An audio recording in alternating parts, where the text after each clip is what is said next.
So I've actually got two stories that I think are worth hearing, and they're both related to each other. My name is David. I used to work late nights at a gas station / convenience store out in the middle of nowhere. This was forever ago, which I'm only mentioning because it was back before every establishment had state-of-the-art security systems and cameras covering every square inch of their property. It's not like security systems didn't exist, more so that it wasn't much of a priority. Plus, the owner was cheap. But anyway, I didn't care because the job was laughably easy. The most difficult part of working there was honestly the owner. He legitimately had the mind of a goldfish. We'd have the same two arguments multiple times a week, and it was almost like this guy forgot what we argued about every time, because he'd constantly repeat himself and bring up things we'd already addressed. But whatever. Here's everything you need to know. Most nights, it was just me in there from 11 p.m. to 7 in the morning, and the place didn't see much traffic. That's about it. Anyway, one night, I'm pretty sure it was during the week, I was doing what I always did, leaning against the counter with a magazine in hand, trying to prevent the boredom from putting me to sleep. It was really late. I don't remember exactly what time it was, since the store had the remarkable ability to blend all the ungodly hours of the night into one lump of misery. But the store was dead silent. You know that faint buzzing noise those old fluorescent lights make? That was the only noise I'd hear in hours, and my brain had gotten numb to it, which I guess explains why I was so startled when the front door chimed. I looked up, and there was a man walking in. He was this tall, 30-something looking black guy with an above-average build. My first thought was ex-pro athlete, but then I looked at him a little more closely. Here's the thing, and I can't overstate how jarring this was. He was quite literally covered in blood. Or I guess it could have been red paint, but I knew it wasn't. It was everywhere. There was a huge splatter across his chest for one, not to mention the streaks on his face and arms.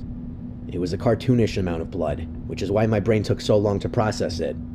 It was one of those unique sights that paralyzes your brain for a few moments because it doesn't fit any familiar category of lived experience. But what really got me were his eyes. They were just empty. I don't know how else to describe them. There was nothing behind them. It legit looked like he was just walking into the gas station at 2 a.m. on any other night. He looked perfectly normal, like he was relaxed and almost bored. It was like he didn't even know he was drenched in what was very clearly blood. I'm describing all of this in vivid detail so that my reaction makes sense. I don't want to come across as some pathetic loser. It was genuinely a terrifying situation. I was completely frozen, and all I could do was stare at the guy, which was probably the last thing I wanted to be doing. I couldn't help myself. Every time I was able to look away, my gaze immediately snapped right back to his eyes. He noticed, obviously, which wasn't too surprising. I mean, I was quite literally staring at him. I'm not sure what I was expecting him to do, but I definitely was not expecting him to smile at me. And then he said, calm as anything, "Don't worry, it's not my blood." As if that was supposed to make me feel any better. It didn't. My brain immediately started the emergency alarms, that this guy is a murderer. He might have just killed someone. He might kill me. Those were the only thoughts running through my brain, and I was freaking the fuck out. But then my survival instincts kicked in, and I started acting like everything was normal. I nodded at him like he had said something normal about the weather, and I buried my head back in the magazine. I watched him walk through the aisles like nothing was wrong. He grabbed some random stuff and came up to pay. I was actually kind of surprised that he wasn't going to just steal the items. I probably would have let him. I rang him up, careful not to look him in the eyes. The nightmare was almost over. He paid in cash, didn't say anything else, and left. The door chimed and he was gone, as simply as that. The second I heard a car engine start somewhere out in the parking lot, I grabbed the phone and called 911. I told them what I saw, and I tried to describe the guy as accurately as possible. I told them I didn't really know what had happened, but I was positive that something happened. The dispatcher was asking some clarifying questions when everything went sideways. I was mid-sentence when the door chimed again. Great, another customer. That was the last thing I wanted to deal with, but I was wrong. It wasn't another customer. It was him again, the guy I was in the middle of reporting to the police. He looked absolutely furious. I hung up the phone as fast as I could, but it was too late. He knew what I was doing. He must have seen me through the window. He stormed up to the counter and started demanding to know if I'd called the cops. I denied it, but he wasn't buying it. Not even a little. Things escalated quickly. He started cursing at me, telling me to mind my business and that he knew I was lying. I just put my hands up and didn't say anything, trying to defuse things as best I could, but there was nothing I could do. His voice was getting louder, and those empty eyes were suddenly filled with rage. At first, I thought he was just going to yell at me, but I saw it a second too late. He jumped across the counter and attacked me before I could do anything. I don't mean he climbed over it. I mean he launched himself across the counter and tackled me to the ground before I could even react. In all of 2 seconds, he went from screaming at me to strangling me, and I was fighting for my life. I thought I was going to die. I had never been in a physical altercation before that night, and I was certain this guy was trying to end my life. I thrashed around wildly, kicking, scratching, biting even. I was just trying to survive. I could feel his blood, or whoever's blood it was, all over me, smearing my clothes and face. We were still rolling around on the floor when I resorted to my final option. I screamed that I had a gun, and I wasn't afraid to use it. A complete bluff, of course. Something about the way I said it must have been convincing, though, because he stopped punching me. He scrambled off and bolted for the door. I was still on the ground in a painful haze when I heard his car speed out of the parking lot. I didn't even get up at first. I just laid there for a while, covered in a mix of someone else's and my blood. The police showed up maybe 10 minutes later. When they saw the state I was in, they immediately left and tried to track the guy down. I never heard from them again. There was nothing about it on the news either, so I was completely in the dark. The experience was by far the scariest physical thing that has ever happened to me.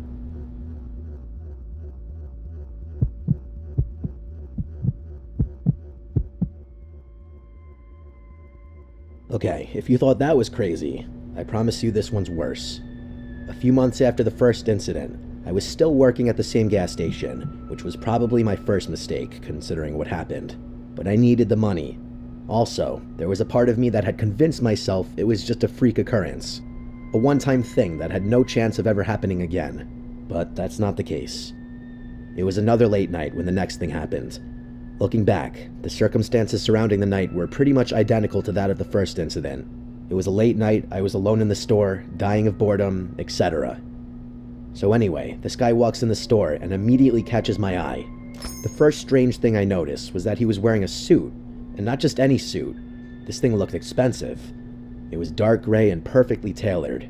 He had no business being anywhere near a gas station past midnight dressed like that. My first thought was that he must be coming from a wedding, or maybe some kind of corporate event.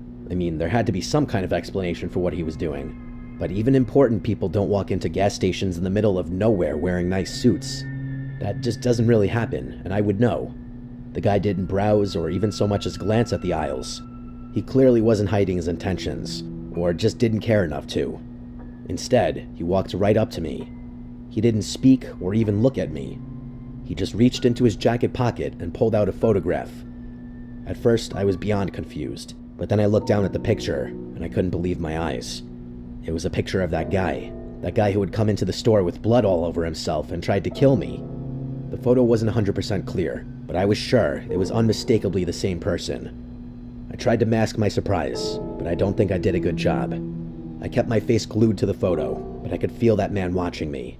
He didn't say anything at first, and when I looked up to meet his gaze, he just stared at me, like he was studying my face or reading my mind. I wasn't sure if he was expecting me to say something, so I didn't. It was painfully awkward, and then, after a really uncomfortably long pause, he finally spoke. His voice was surprisingly gruff, almost like he had just smoked a full pack of cigarettes. He asked me if I had ever seen that man before, and I immediately said I hadn't. It felt like the right answer, even if I couldn't explain it at the time. I just didn't want to get involved in any kind of illicit activity that was going on, and my gut was screaming, "Deny, deny, deny." The guy didn't respond. He just kept staring at me with these cold, calculating eyes that I couldn't read.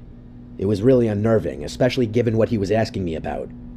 The silence was excruciating, and with every passing second, I lost confidence in the believability of my lie. Still though, I wasn't budging, and I was still pretty sure I had given a convincing answer. I won our little implicit standoff, and the guy finally reached down and picked up the photograph.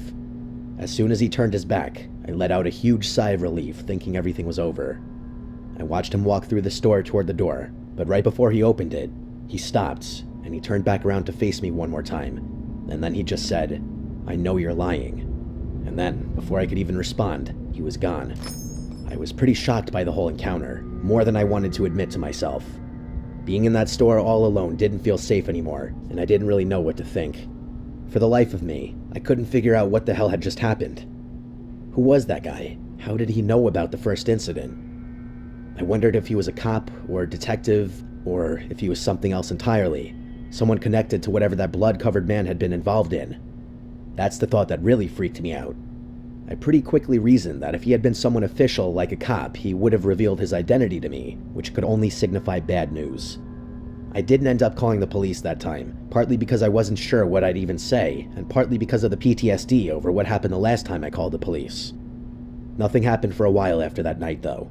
I was a little shaken, yeah, and part of me was expecting something else to happen that night, but nothing did. It wasn't until a few weeks later that I started thinking something might have actually been wrong.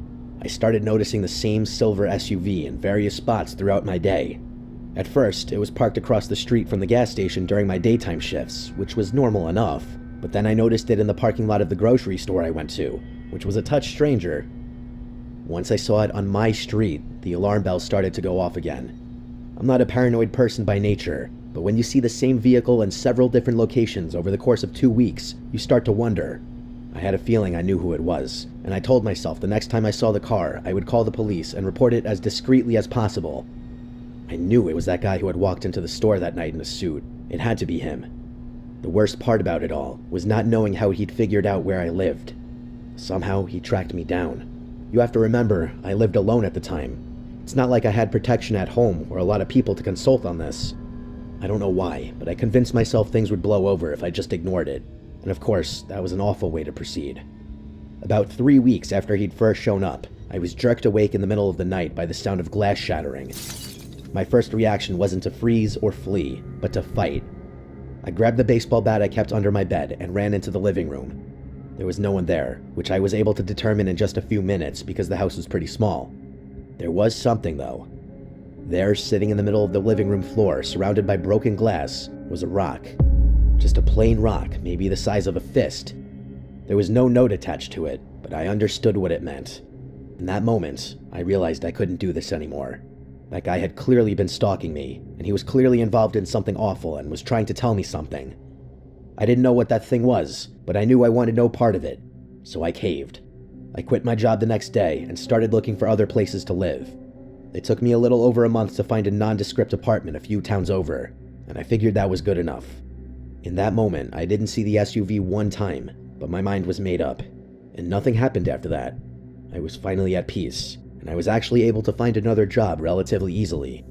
I ended up moving again not even a year later, this time way out of state, and that was that. But I still think about both experiences from time to time. Even though the first encounter was probably more life-threatening, it's the second one that gets me. I was never able to figure out why someone would go through all that trouble, stalking, harassment, intimidation, just because I'd called the cops on someone covered in blood. The only explanation I could think of was that he somehow thought I had a connection to that first guy, and I was harboring him or sheltering him or something. It's been years, and I've accepted that I'll probably never figure out the truth behind any of what happened.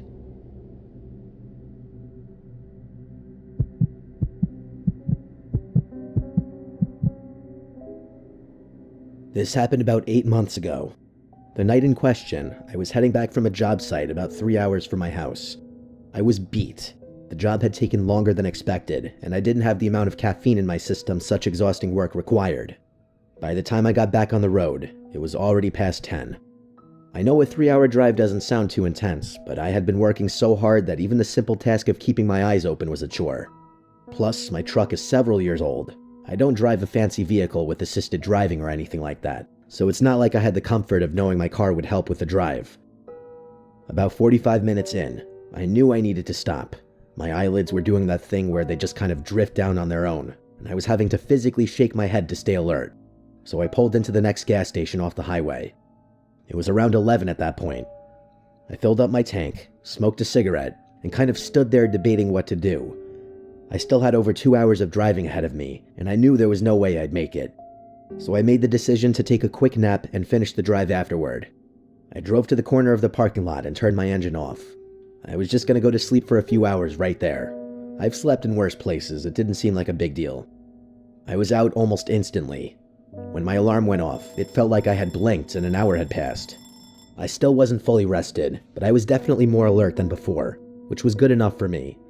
The lot was completely empty now. There had been at least 2 other cars there when I pulled in, and they were both gone. Without as much as a second thought, I started my truck and pulled back onto the highway. Things were fine for maybe the first 20 minutes. The highway was dead, and I was kind of zoning out. Not falling asleep per se, but just letting muscle memory take over. I was essentially on autopilot. At one point, I realized my truck was making some strange noises. It actually took my brain a few minutes to process what I was hearing as abnormal. That's how zoned out I was. I turned the AC down so I could hear things more clearly. There was this faint thumping sound coming from somewhere behind me. I turned around a few times, but didn't see any loose items bouncing around in the back seat or anything like that. I figured it was just something shifting around in the truck bed. One of my tools, maybe. Beyond speculating, there wasn't much else I could do. The situation didn't really warrant me pulling over, so I made a mental note to check it when I got back home, and I kept driving. The sounds continued, though. It actually started to bother me, and I ended up cranking the radio to drown it out. At one point, I slammed my hand against the hood of the truck and cursed out of frustration. Strangely, that seemed to work. For maybe 10 minutes after that, things were quiet. I was relieved, not because the noise was worrying me, but because it was genuinely ticking me off. The adrenaline from getting so worked up had woken me up a bit more, which was a good thing. But that increased alertness also cleared some of the brain fog, and I started thinking about how odd it was for a sound being made by an inanimate object to stop so abruptly as a result of my outburst. I had already eliminated the possibility that a faulty part in my truck had been making the sound, so the fact that slapping the hood could have caused it to stop was such a weird coincidence. I was in my head about it, debating whether I should stop or not, when out of nowhere, I heard a deafening crack come from directly behind me. It was not a normal sound, and it definitely wasn't a normal crack either. It was more like a crash, like someone had thrown a rock against one of my windows. The next 30 seconds were pure chaos and terror. I turned around in shock, and what I saw nearly made me lose control of my vehicle. There was a person standing in my truck bed, banging on the glass divider between the truck bed and the back seat with one of my tools. It was dark, but I could clearly see him. He was banging on the glass repeatedly, like a wild animal trying to claw its way out of a cage. The way he was moving was truly barbaric. I can't overstate that enough. I swerved uncontrollably, partly out of fear and partly to try and shake him off. I lost control of the truck and started spinning out of control. I genuinely thought I was going to flip, but all I could think about was the maniac who was trying to smash his way through the glass. I somehow managed to wrestle the truck back under control, and I skidded to a halt halfway between the right lane and the shoulder. I was too disoriented and terrified to think about how lucky I had been to avoid a wreck. And the moment my head stopped spinning, I ripped off my seatbelt. I don't know what came over me. I'm not the bravest person, and I wasn't armed, but I knew I wanted to do something. I couldn't just sit there. I had to confront the psycho in the truck bed, if he was even still there. I threw the door open and ran around the truck. As I was approaching the truck bed, I saw a man in a hoodie climbing out. He jumped onto the ground and started running for the tree line off the side of the highway. I chased him for a few seconds before realizing that was a terrible decision. It was pitch black out there. I had no idea if he was armed, and we were completely alone. Wherever my bout of confidence had come from, it didn't last. In a matter of seconds, I was terrified all over again. I ran back to my truck and sped off without even looking back to see where that guy went. I drove for a little while and then pulled over again to inspect the damage to my truck. My brain was genuinely in shock. I couldn't think straight, and I started to feel what I can only describe as a panic attack. I calmed myself down and got out of the truck. The glass divider was destroyed. It wasn't completely shattered, but there were so many cracks in it that one more forceful impact would have taken it out. I climbed into the bed of my truck to see what he had been hitting the glass with, but something caught my attention before I could even figure it out. There was a foreign object in there that I didn't recognize. It definitely wasn't a tool. It took me a few seconds to realize what I was looking at. It was a trash bag. It was wrapped over on itself multiple times, like someone had been trying to keep it really secure. And it was small too, like the size of 2 fists. It looked wet, and as I crouched down to get a better look, I realized it smelled disgusting. It smelled rancid, like rotting meat or food. I didn't want to touch it, but I needed it out of my truck. I needed to be as far away from that bag as possible. So as gingerly as I could, I grabbed it and quickly chucked it toward the tree line. I didn't give things another thought. I immediately got back in the driver's seat and started driving away. As I was pulling out, I looked down at my hands and realized they were tinted slightly red. The bag had been coated in something red that was now all over my hands. It was sickening, but there was nothing I could do besides drive. I rubbed my hands on my jeans and tried to just make it home without going insane. I ended up keeping the incident to myself, I didn't involve the police, and it wasn't until weeks later that I even told my friends about what happened. I couldn't stop thinking about the encounter for days afterwards. I got a friend of mine to fix my glass a few days later without asking questions, and that was pretty much that. But I'd be lying if I said I wasn't affected by what happened. Looking back, the only explanation that makes sense is that he climbed into the bed of my truck while I was asleep at the gas station, which makes sense because I don't have a bed cover. But he must have been lying completely flat there for most of the drive too, otherwise I would have seen him. I've never been in a life or death situation like that before. It was by far the most terrifying thing I've ever gone through.